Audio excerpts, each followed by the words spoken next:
Hello friend, this is lavish Arora और आप देख रहे हैं रीजनिंग फ्यूरियस। चलिए बैंकिंग के बारे में आज कुछ जानते हैं।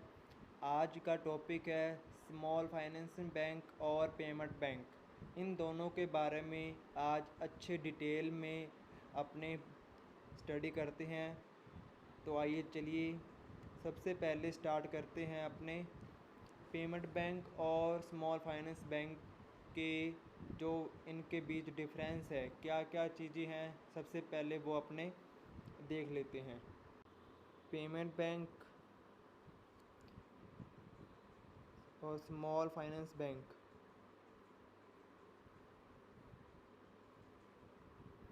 इसमें सबसे पहले देख लें क्या कुछ है।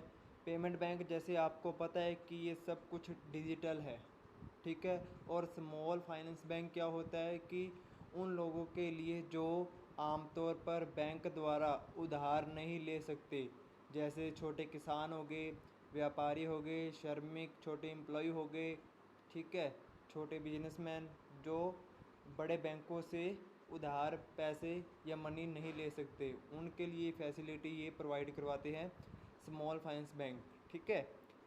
और चलिए इसमें आप देखते हैं क्या कुछ है इनका अलग अलग। तो सबसे पहले इनके बारे में जानते हैं, इनकी कमेटी के बारे में आपको बता दिया था पहले, फिर भी इसको और अच्छे से डिटेल में करते हैं कि पीएन जो पेमेंट बैंक की है, पेमेंट बैंक के जो कमेटी है,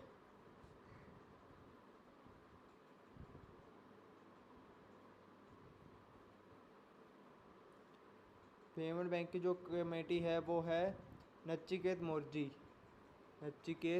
मोर्जी। और इनकी कमेटी है स्मॉल फाइनेंस बैंक की, वो है उषा थोरल, ठीक है। यहाँ तक क्लियर होगा। फिर आते हैं इनकी कैपिटल पे, ठीक है। इनकी मैक्सिमम कैपिटल कितनी होती है पेमेंट बैंक की, देखिए पेमेंट बैंक की होती है 100 करोड़, और जो स्मॉल फाइनेंस बैंक की कैपिटल है वो होती है 200 करोड़।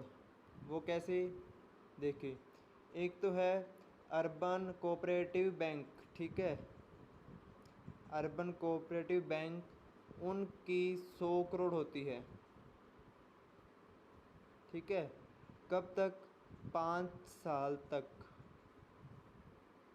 5 ईयर तक, ठीक है। फिर उसके बाद पेमेंट बैंक को जो इनके 2 कैपिटल होती है, और पेमेंट बैंक में आफ्टर 5 ईयर एक्सपीरियंस का इनको लाइसेंस दिया जाता है, ठीक है। फिर आगे देखें इसमें ये किन किन एक्ट में आती है, ये सेक्शन एक्ट देखें, पेमेंट बैंक किस एक्ट में आता है, यह आता है बैंकिंग रेगुलेशन एक्ट 22, ठीक है। और जो स्मॉल फाइनेंस बैंक है उसका सेक्शन एक्ट है, ये सेम ही है, बैंकिंग रेगुलेशन एक्ट 22, ठीक है। इसके एक्ट के दौरान ये इनको लाइसेंस मिलता है, ठीक है। फिर आगे इसी में और देखते हैं कि जो पेमेंट बैंक में है वो डिपॉज़िट एक्सेप्ट नहीं होते, ठीक है। जैसे कि टर्म डिपॉज़िट है, जैसे लोन, ये एक्सेप्ट नहीं होते, और इसको कार्ड ये प्रोवाइड नहीं करवाता, ठीक है। पेमेंट बैंक में मैक्सिमम आप 1 लाख तक, मैक्सिमम आप 1 लाख तक आप रुपये वो जमा डिपॉज़िट करवा सकते हैं। वो डिपॉज़िट जो पेमेंट बैंक का है वो डिपॉज़िट देखें कि जो डिपॉज़िट आएंगे, जो बैंक में डिपॉज़िट जमा होगा उसका 75% बैंक को गवर्नमेंट में इन्वेस्ट करना होगा, ठीक है। और जो बाकी बचा 25%, 25% वो अदर बैंक के साथ शेयर करेगा या अदर बैंक पे वो इन्वेस्ट करेगा, ठीक है। और जो स्मॉल फाइनेंस बैंक है उसका लोन देख ले, ये सिंगल पर्सन को अगर दे तो वो 10% देता है, ठीक है, वैल्यू पे। और अगर ग्रुप में दे तो 15%, वो 10% और ये 15% लोन देता है, ठीक है। लाइसेंस देख ले। लाइसेंस क्या है, जो आरबीआई बैंक देता है इनको लाइसेंस, वो 18 मंथ के लिए, 18 मंथ के लिए देता है। और इधर भी सेम है, 18 मंथ के लिए इनको लाइसेंस प्रोवाइड करवाता है, ठीक है। फिर पेमेंट बैंक में आता है कि हर पेमेंट बैंक का एक पार्टनर बैंक होता है, हर पेमेंट बैंक का एक पार्टनर बैंक होता है, ठीक है। वो आगे आपको बताएंगे, ठीक है। स्मॉल में देख लें। स्मॉल बैंक में जो प्रमोटर होते हैं, स्मॉल बैंक के जो प्रमोटर होते हैं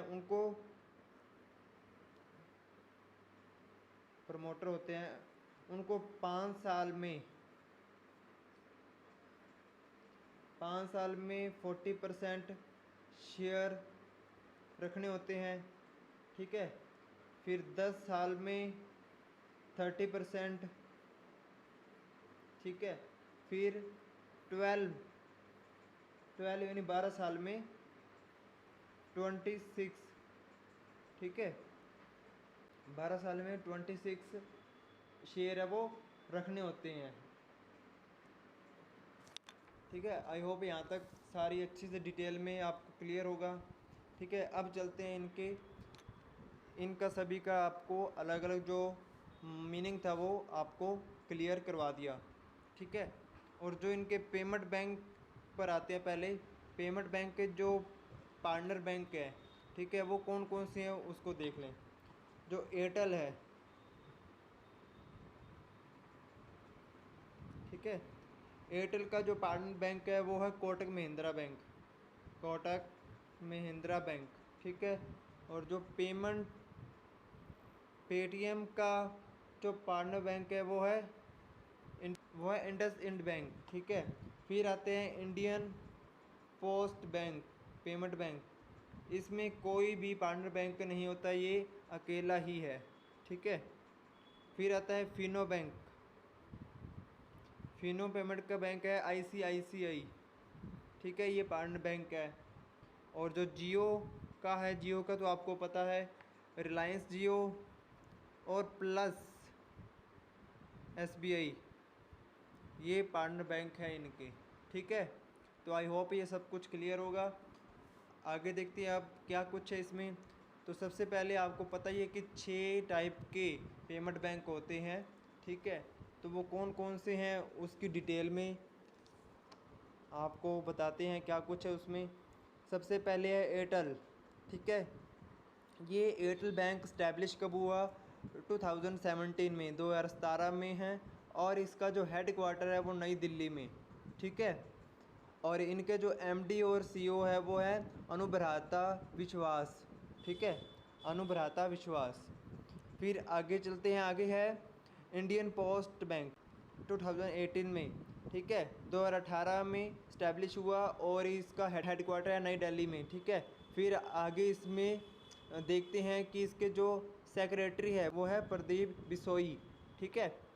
फिर आगे चलते हैं जियो कब बना, 2018 में। इसका जो हेडक्वार्टर है नई मुंबई में, जियो का, ठीक है।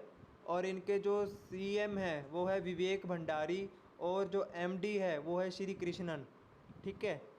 आगे चलते हैं फिनो का आप खुद इसको फाइंड आउट करोगे। पेटीएम 2010 को बना था, 2010 में, और इसका हेडक्वार्टर नोएडा और यूपी में है, ठीक है। इसके जो चेयरपर्सन है वो आप खुद इसको फाइंड आउट करोगे। फिर आता NSDL, ये बना था 1996 और इसका जो हेडक्वार्टर है वो मुंबई में है, ठीक है। और इसके जो एमडी है वो है GV नागेश्वर राव, ठीक है। फिर आगे इसमें देखते हैं और क्या कुछ है कि payment bank can not provide loan and only accept demand deposit. देखिए ये सिर्फ आपको ये लोन प्रोवाइड नहीं करवाता, ये सिर्फ आपके जो ओनली जो एक्सेप्ट करता है वो है डिमांड डिपॉजिट। ठीक है, चलिए आगे देखते हैं।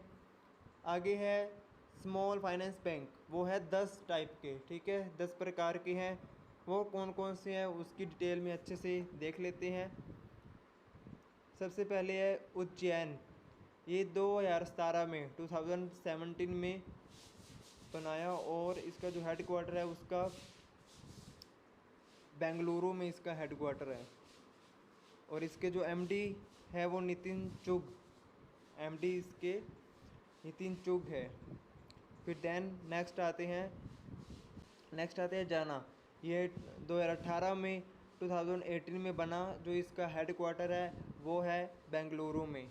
ठीक है, और इनके जो सीईओ है वो है चीफ ऑपरेटिंग ऑफिसर, वो है अजय कनवाल। ठीक है, फिर आगे देखते हैं इक्विटास स्मॉल फाइनेंस बैंक 2007 में इस्टेब्लिश हुआ और चेन्नई में इसका हेड क्वार्टर है। ठीक है, और एमडी इसके है वासुदेवन पीएन। ठीक है, आगे देखते हैं। आगे है एयू इसका हेड क्वार्टर है जयपुर में और ये इसका इस्टेब्लिश हुआ 1996 में। ठीक है, मनीष वेणुगोपाल, इसके जो सीएम है मनीष वेणुगोपाल हैं और एमडी है संजय अग्रवाल है। ठीक है, फिर आगे चलते हैं। कैपिटल स्मॉल फाइनेंस बैंक 2016 में 2016 में बनाया गया, जालंधर में इसका हेड क्वार्टर है। ठीक है, और इसके जो पर्सन है वो आप खुद फाइंड आउट करके आओगे।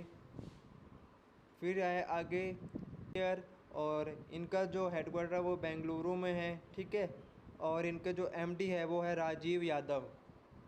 फिर आगे है ESAF। ठीक है, ये 2017 में 2017 में बनाया और इसका जो हेड क्वार्टर है वो चेन्नई में है। ठीक है, एमडी इसके देखें कौन है, वो है के पुल थॉम्स, ये एमडी है इनके। ठीक है, फिर आता है नॉर्थ ईस्ट फाइनेंशियल बैंक। ठीक है, गुवाहाटी में यानी असम में है, गुवाहाटी में, और इनके एमडी है रूपाली कालिटा। ठीक है, फिर नेक्स्ट चलते हैं सर्वोदया स्मॉल फाइनेंस बैंक 2017 में और इसका जो हेड क्वार्टर है वो मुंबई में है। ठीक है, और इनके जो एमडी है वो है भास्कर बाबू। ठीक है, फिर आता है उत्कर्ष जो कि 2017 में 2017 में बनाया और इसके जो हेड क्वार्टर है वो है वाराणसी में। ठीक है, और जो इसके एमडी है वो है गोविंद सिंह हैं। ठीक है, इस सभी को अपने अच्छे से डिटेल में किया, स्मॉल फाइनेंस बैंक और पेमेंट बैंक डिटेल में किया। ठीक है, कितने होते हैं और इसकी कंडीशनें, इसका जो डिफरेंस था वो सारी डिटेल में अच्छे से अपने किया और आई होप ये सारा आपको अच्छे से समझ आया होगा। ठीक है, आज के लिए इतना ही रखते हैं और इस वीडियो को देखने के लिए और नई नई अपडेट पाने के लिए आप इस चैनल को सब्सक्राइब करें ज़रूर और लाइक करें और शेयर करें।